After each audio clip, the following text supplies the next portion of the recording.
Assalamualaikum warahmatullahi wabarakatuh. Kami dari kelompok 2, perkenalkan saya Zulfanu Isa, NIM 07 dari angkatan 17, dan rekan saya Diana, NIM 51 dari angkatan 17. Di sini kami akan menjelaskan tentang strategi dan manajemen bisnis internasional yang terdapat 4 topik pembahasan.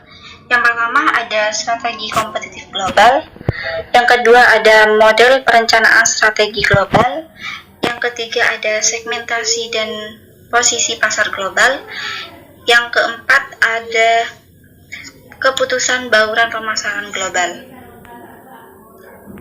Untuk pembahasan yang pertama yaitu tentang strategi kompetitif global, di mana menurut Porter pada tahun 1994 keunggulan kompetitif sebuah perusahaan yaitu perusahaan mampu meraih keuntungan ekonomis di atas laba yang mampu diraih oleh pesaing di pasar dan industri yang sama.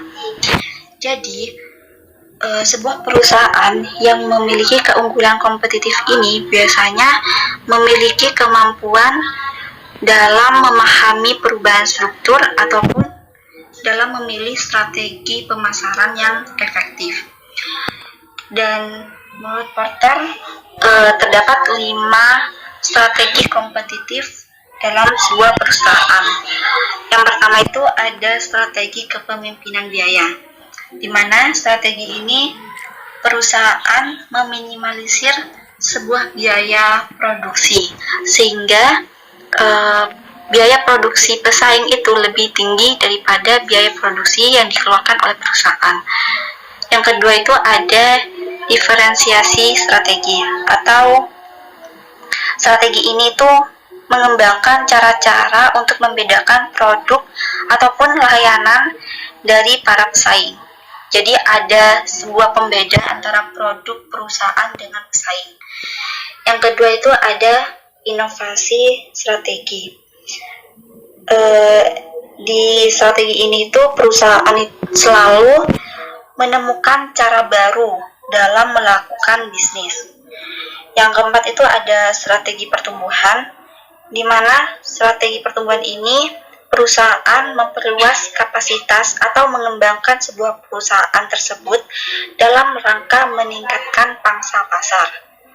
Dan yang kelima yaitu ada aliansi strategi atau strategi aliansi. Strategi ini biasanya perusahaan itu membentuk hubungan bisnis baru, baik antar pemasok ataupun pelanggan, ataupun juga dengan perusahaan-perusahaan luar. Pembahasan selanjutnya yaitu mengenai model perencanaan strategi global. Jadi di sini tuh ada kata planning atau perencanaan.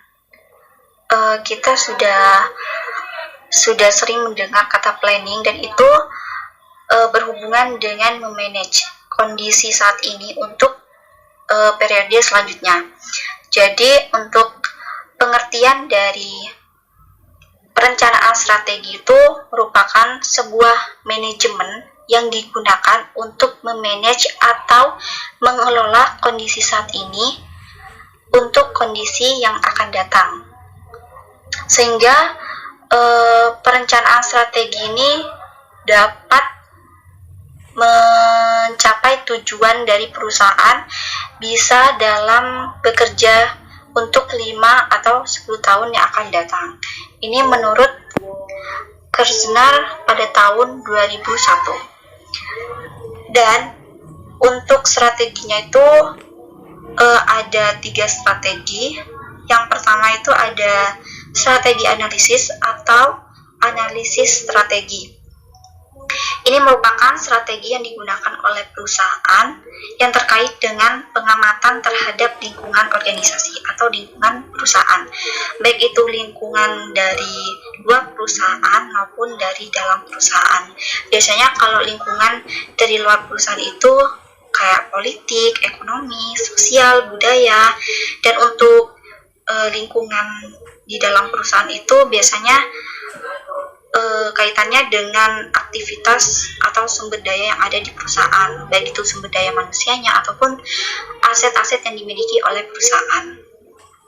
Yang kedua itu ada setting strategic direction atau penetapan arah tujuan strategi. Ini merupakan kegiatan perusahaan itu merumuskan atau menelaah kembali arah tujuan dari organisasi tersebut atau dari perusahaan tersebut yang tertuang dalam visi, misi, dan nilai organisasi.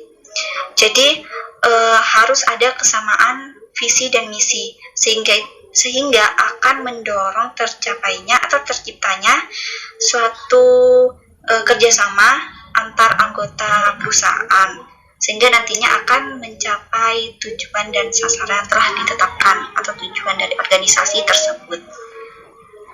Yang ketiga itu ada action plan atau rencana aksi. Ini merupakan penjabaran dari tujuan-tujuan strategi yang akan dicapai serta sasaran-sasaran apa yang akan ditetapkan.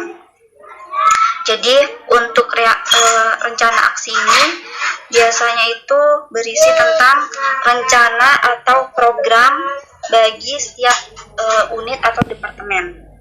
Jadi untuk programnya itu berisi rencana-rencana anggaran untuk setiap program atau setiap dari departemen-departemen atau unit-unit dari perusahaan tersebut.